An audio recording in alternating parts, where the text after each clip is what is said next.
Hello and welcome to a quick update of the Project Rosemary. Project Rosemary now is, at least in the inside, finished and we have moved in. However, work is still going, it's not completely finished. So I do not want to give away everything that has been done so far because I want to do a grand reveal sort of a video, but I'm making this update to share some of the learnings from this project so far. What were the pain points and some of the things that perhaps in your renovation you can avoid in order to perhaps save money or time or difficulties, etc. So let's take a quick short tour of what has been happening so far. So the outside, as you can see on my left here, there's quite a bit of raw land still that needs landscaping. But to my right, one of the things that has been a major cost in this renovation is removal of rubbish.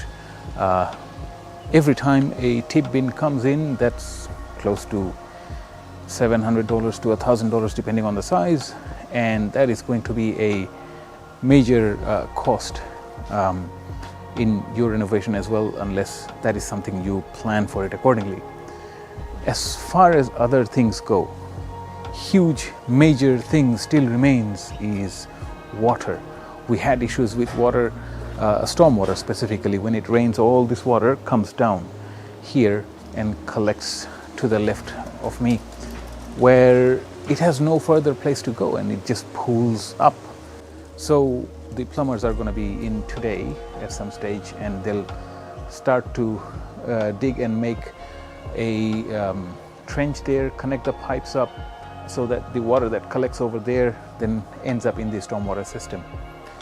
So this is the outside. I mean, currently I'm standing on the new driveway, so we've poured additional driveway on side of the old one, and so that is to accommodate two cars coming in and going into the carport. So that is what has happened outside, other than cosmetic things. So the backyard, this is where a lot of the work is still remaining, and until we finish everything we won't get the pool certified.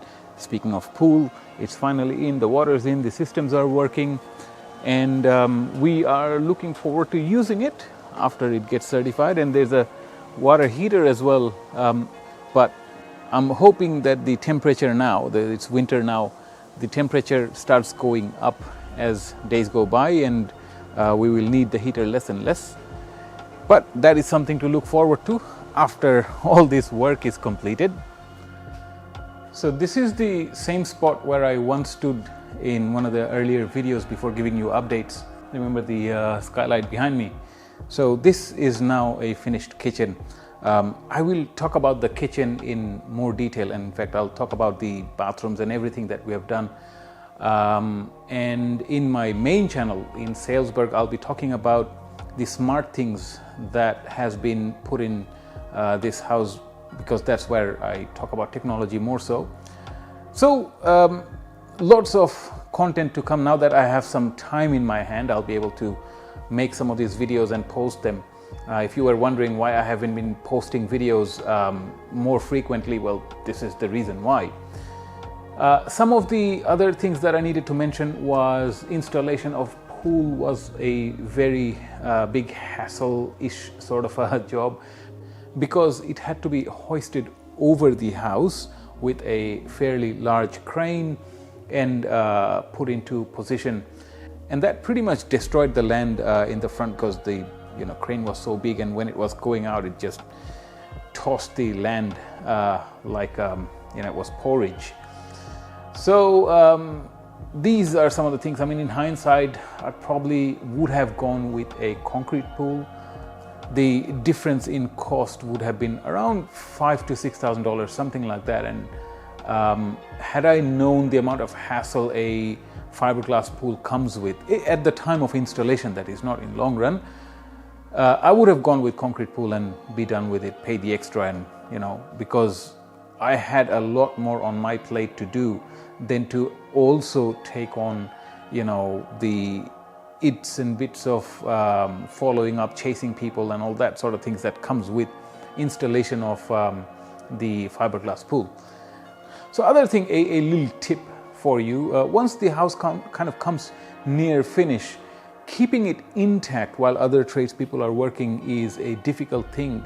So pay attention there, because let's say the people putting down the floor may end up damaging the wall, and something like that. Or after the tile has been laid, if someone comes and drops paint on the floor and they don't clean it up properly, that then falls upon you to do later on. So as we near the end of the renovation, we have to be very particular about not letting one tradesperson, he's in just to do a few things, and he ends up making a mess, or or worse, putting scratches on other things that is going to need more attention later to fix it up, patch it up. In some cases you can't even fix it up because it's scratched. So a lot of attention is needed when the inside finishing is taking place. And one thing that has been in my mind that I want to make a video about is luxury items that you can get when you are renovating for very small costs, like a few $100s, but what you get in return is a luxury item which later, if you want to put in, may cost quite a bit more. It's an interesting little thing. Luxury is a state of mind, rather a psychological item, so to speak. What luxury really is, to different people it would be different things. I'll give you my interpretation of what I consider to be, in a manner of speaking, as far as renovation goes, a luxury item, or a item of utter convenience in the long run, or something like that. But things that are not big ticket items, but rather itsy bitsy few $100 stuffs that you can put in your place, and in the long run it turns out to be a thing of great convenience or luxury or comfort or things of that nature. So that is all that I had to share in this particular video. I didn't want to show you too much around because we are still setting things up, and after everything is finished, I want to make a video where the house is displayed in its true spirit, which is not this time, but this is the preview of what is to come.